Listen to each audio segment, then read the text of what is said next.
The Battlefield 2042 reveal trailer has set the bar very, very high, and if you're anything like me, you'll be excited to see more. In this video, I'm going to take a look at 3 things that will push Battlefield 2042 to the next level, arguably making it one of the biggest FPS games of the year. The best Battlefield games are always groundbreaking. They always have something that the previous game didn't have, and something to stand it apart from the crowd. DICE are the masters of this, and I suspect Battlefield 2042 will be no different. It truly is groundbreaking, with features such as 128 players, dynamic weather, environmental hazards, and world events, all on a scale that is going to blow everything else out of the water. We've certainly seen Levolution and some weather events in the past and in previous Battlefield games. However, if the trailer is anything to go by, this is being taken to a completely new level. DICE have clearly made some breakthroughs from a technical standpoint, meaning they can bring us far more impressive events. I guess you'll have to ask whether 128 players are going to be a big difference. That's one thing that many people will consider, whether it's something the franchise needed. But I can tell you for certain it will be a huge difference. Just think back to Battlefield 4 when you played it on Conquest or Rush. And maybe think back to Battlefield 1 when you played some of those game modes like Operations that were really, really hectic and fun.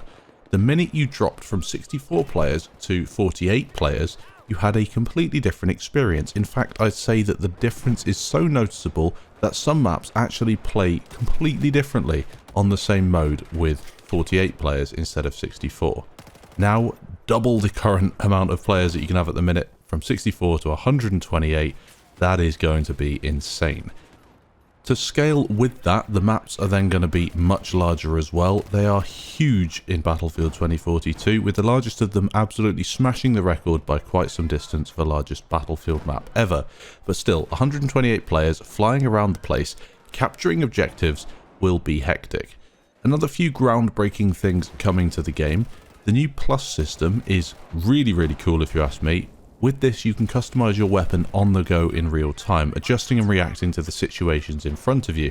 The best way to describe this is, imagine you're shooting somebody with an M416 and you've got an ACOG scope on the top.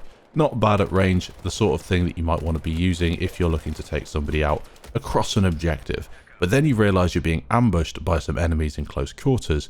With this new system, you can dip into the menu, swap out your optics, your barrel, ammo type or underbarrel attachment, and then continue fighting, essentially putting yourself in a better position. This means that the very best players with the most knowledge, the most situational awareness and speed will be able to maximize their effectiveness in different forms of combat. I'm interested to see how this actually plays out, but from my experience in PUBG, or PlayerUnknown's Battlegrounds, whenever you see players quickly switching through their inventory, putting their weapon together as quickly as possible and swapping things out, it's very satisfying, and the best players really take advantage of that.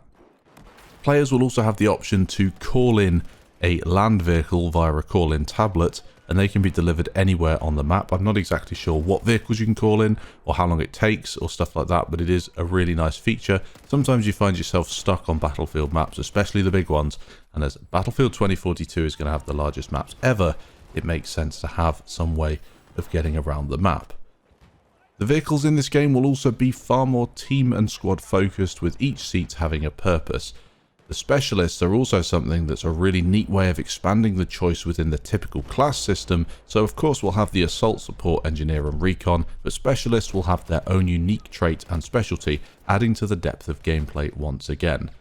I'm still waiting for gameplay and waiting to play it myself and see what it really turns into and what it plays out like, but I'm hoping it will be quite cool.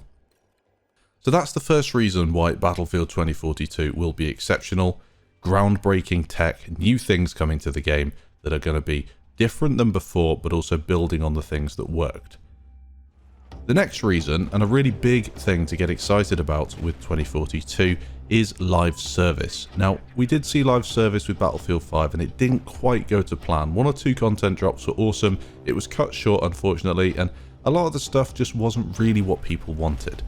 Now, I'm sure DICE have learnt from this, and they are now introducing a battle pass system. So each season will include a battle pass. That will have both free and premium tiers.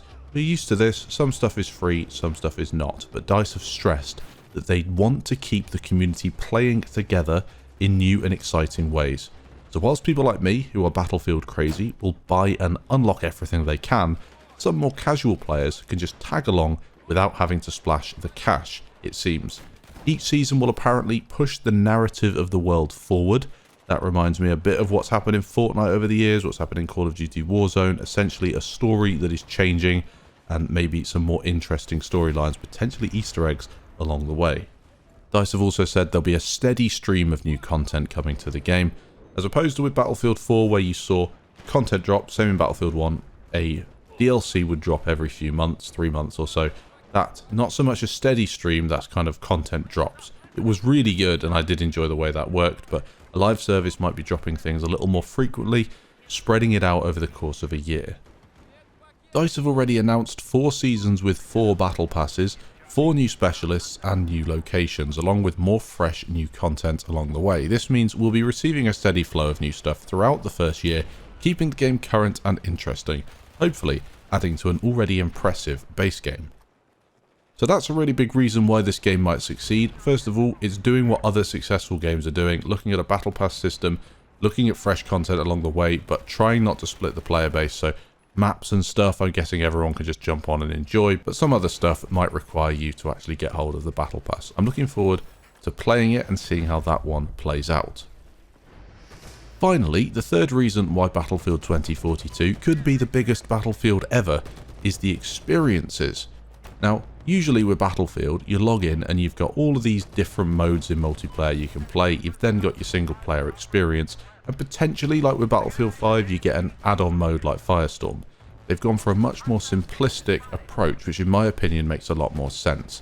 These 3 experiences might seem like the usual sort of thing that you'd get from a Battlefield game, but let's break them down and actually look into them. DICE are not strangers to packing the game full of different modes. Think back to Battlefield 4 and how many modes you got in that, but the thing is, a lot of them don't stay populated. Most servers run Conquest, a few have Rush, Operations, TDM, that sort of thing, and then other modes like Chainlink, Frontlines, Obliteration, Domination, Gunmaster, Vehicle Superiority. Of course, these are on different games, not all on the same one, but you can't find servers for them, you can never play them, and it's a bit of a waste. The reason I think this new approach is better is down to the simplicity. You have All-Out Warfare, which is the first experience, with Conquest and Breakthrough, 2 of the most popular modes.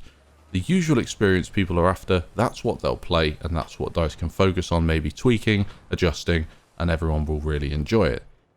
Then you have Hazard Zone. We don't really know much about this yet, we don't have much to go on, but it appears to be a squad-focused experience with far less players and smaller maps. This could be something that maybe those more competitive focused players look at, maybe people who enjoyed TDM and Domination.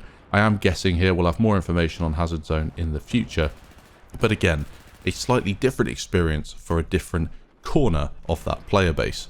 Then the third experience is yet to be announced, but apparently is a love letter to Battlefield fans. I'm guessing here completely, but could it be a Titan mode, a Gunmaster mode? Could it be a multiplayer co-op campaign?